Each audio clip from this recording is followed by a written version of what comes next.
Hi yes welcome to RRP TV. This is Maha. ఈ రోజు మనం సనత్ నగర్ జైన ప్రకాష్ నగర్ కాలనీ ఉన్న ఈదమ్మ మైసమ్మ టెంపుల్ కి అయితే వచ్చేసాం. ఇక్కడ బతుకమ్మ సంబరాలని చాలా ఘనంగా చేస్తున్నారు. బతుకమ్మ పండుగ తెలంగాణ ప్రజలకు చాలా ప్రాచీనమైన ప్రాముఖ్యమైన పండుగ. మనం దేవుళ్ళని పూలతో పూజిస్తాం, కానీ పూలనే పూజించే రాష్ట్రం మన తెలంగాణ రాష్ట్రం. సో ఆ వివరాలు ఏంటో ఇప్పుడు మనం అడిగి తెలుసుకుందాం.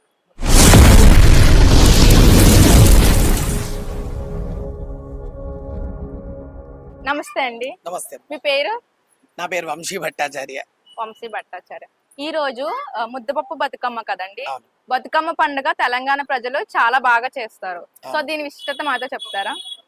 ఇక్కడ నిజానికి ఈ ఆశ్వీజ మాసం ప్రారంభమైనప్పటి నుండి అంటే అమావాస్య అని చెప్పబడేటువంటి రోజే ఎంగిలి పూల బతుకమ్మతో మనకు ఈ బతుకమ్మ అనేటువంటి అమ్మవారు మనకు ప్రారంభం చేసుకుని మనకు 8వ రోజున అమ్మవారిని విశేషించి పెద్ద అలంకారంగా పూలతో అంటే ఎంత అవకాశం ఉంటే అంత పెద్దదిగా తయారు చేసుకుని చివరి రోజు సద్దుల బతుకమ్మగా పూర్తి చేసుకుంటారు. కందిపప్పుతో ఉండేటువంటి దాన్ని ఒక్కొక్క రోజు ఒక్కొక్క పప్పును బెల్లంతో చేర్చి అమ్మవారికి నివేదన చేస్తారు. ప్రతి నైవేద్యంలో కూడా పప్పు చేర్చడం అనేది పప్పు నవధాన్యాలు అంటే నవ దినుసుల్లో అన్ని పప్పులే.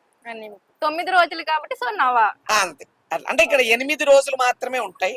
అష్టమాతృకలుగా మాత్రమే మనము అంటే సప్తమి రోజుకు ఈ యొక్క సప్తమి తిథి నాటికి అంటే అమావాస్య, పాడ్యమి, విధియ, తదియ, చవితి, పంచమి, షష్ఠి, సప్తమి అనేటువంటి 8వ రోజు సద్దుల బతుకమ్మను నిర్వహిస్తాం.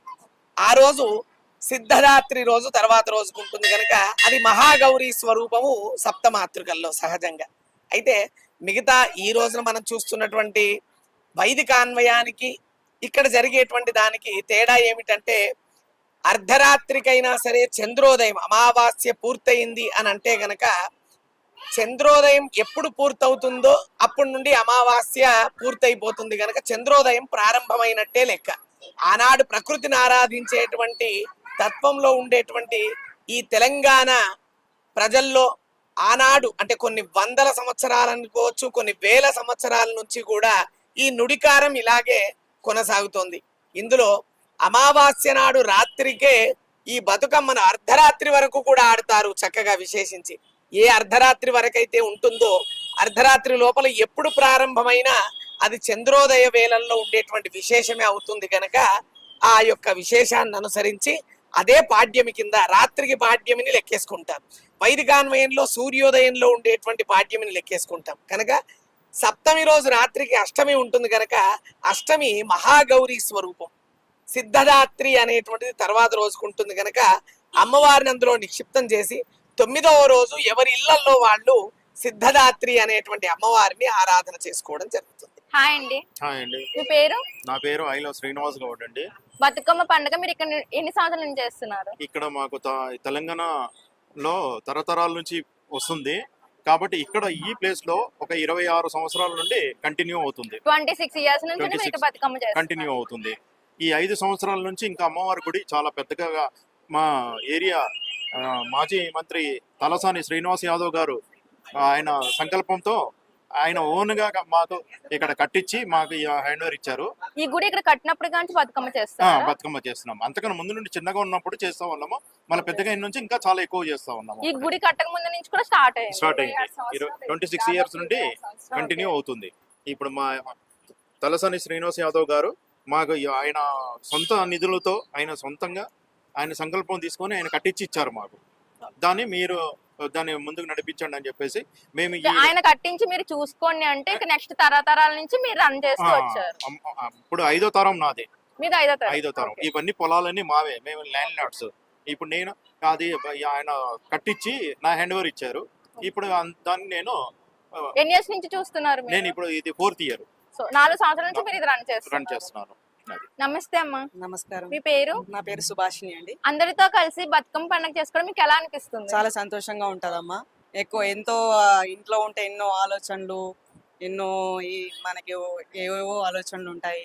కానీ సాయంత్రం కాగానే ఇక్కడికి వచ్చి అందరితో చేసుకోవడం వల్ల అన్నీ మర్చిపోయి చాలా సంతోషంగా ఉంటాము. అసలు ఈ బతుకమ్మ అనేది తెలంగాణలో ప్రకృతితో చేసుకున్న పండగమ్మ. ప్రకృతితోని ఏంటంటే పువ్వులు, ఆకులు మొత్తం ఏంటి ఇప్పుడు ఏమైందంటే అంత ఆర్టిఫిషియల్ అయింది. మొత్తం. కానీ ఇక్కడ ఏంటంటే మొత్తం ప్రకృతితోని పువ్వులతోని ఆ పువ్వులను ఆదరించడం, ఆకులను ఆదరించడం, ప్రతిది మనం బ్రతుకమ్మలో ప్రతిది ఒక పువ్వు, ఆకు అవే ఉపయోగిస్తాము. తర్వాత పసుపుతో అమ్మవారిని మనం చేసి గౌరీదేవిని చేసి నేస్తాం. ఇంకోటి ఏంటంటే పెళ్ళి అయిపోయిన ఆడపిల్లలు ఎవరైతే ఉంటారో అమ్మ వాళ్ళ ఇంటికి రావడము, సంతోషంగా ఎన్ని బాధలున్నా ఇక్కడికి వచ్చి సంతోషంగా గడపడము, అన్ని మర్చిపోయి బ్రతకడము అలాంటివి ఉంటుంది అనమాట. ఇది 9 రోజులు చేసుకుంటామమ్మా ఈ బ్రతుకమ్మ అనేది. అమావాస్య రోజు మనం ప్రారంభిస్తాము. అమావాస్య రోజు ప్రారంభిస్తాము. దాన్ని మనము అష్టమి వరకు చేస్తాము. బతుకమ్మని ఒక్కో రోజు ఒక్కో పేరుతో పిలుస్తారు కదా, ఆ పేర్లు ఏంటి? బతుకమ్మ మొత్తంగా 9 రోజులుగా చేసుకుంటామమ్మా. మొదటి బతుకమ్మ ఏంటంటే అమావాస్య రోజు మొదలు పెడతారు. ఆ రోజు రకరకాల పువ్వులతో చేసి గుమ్మడి పువ్వుతో గౌరమ్మని ఏదైతే చేస్తారో గుమ్మడి పువ్వుతో అలంకరిస్తారనమాట. మొదటి రోజుది ఎంగిలి పువ్వుల బతుకమ్మ అండి. రెండోది అలిగిన బతుకమ్మ. మూడో రోజు ముద్దపప్పు బతుకమ్మ అంటారు. 4వ రోజు నానబియ్యం బతుకమ్మ అంటారు. 5వ రోజు అట్ల బతుకమ్మ అంటారు. 6వ రోజు అలిగిన బతుకమ్మ అంటారు. 7వ రోజు వేపకాయల బతుకమ్మ అంటారు.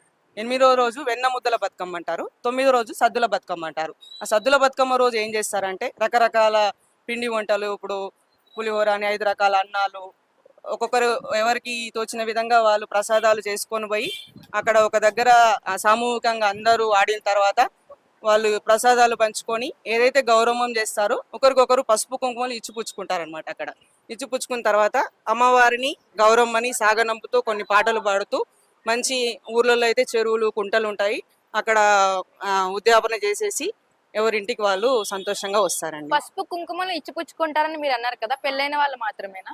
పెళ్ళైన వాళ్ళు ఒకరికొకరు ఇచ్చిపుచ్చుకుంటారండి. ఎవరైతే గౌరవం చేస్తామో ఆ గౌరవాన్ని పంచుకుంటారన్నమాట. ఎవరు ప్రసాదాలతో పాటు ఆ గౌరవం కూడా ఒకరికొకరు పంచుకుంటారు. నమస్తే అమ్మా. నమస్కారం. మీ పేరు? ఆయిల రాధిక. ఓకే అండి. బతుకమ్మ పండుగలో చాలా ప్రత్యేక పుష్పాలని కొన్ని యూజ్ చేస్తారు. ఆ పుష్పాల పేర్లు ఏంటి? గునుగు పువ్వు, తంగేడు పువ్వు, నూకల పువ్వు, చిక్కుడాకులు, గుమ్మడి పువ్వు. ఇలా ఇంకా శ్రేష్టమైంది గుమ్మడి పువ్వు.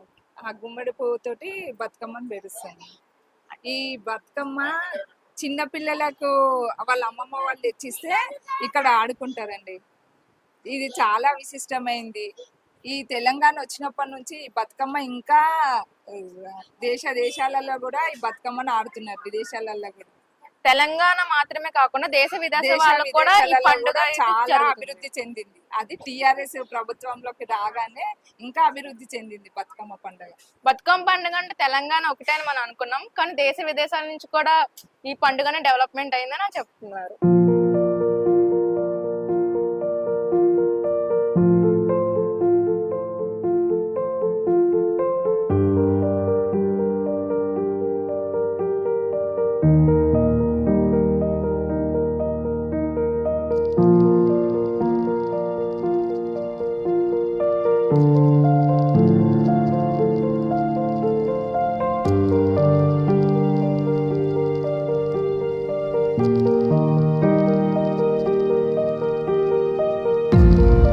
మీకు నచ్చినట్లయితే షేర్ చేయండి, లైక్ చేయండి, సబ్స్క్రైబ్ చేయండి.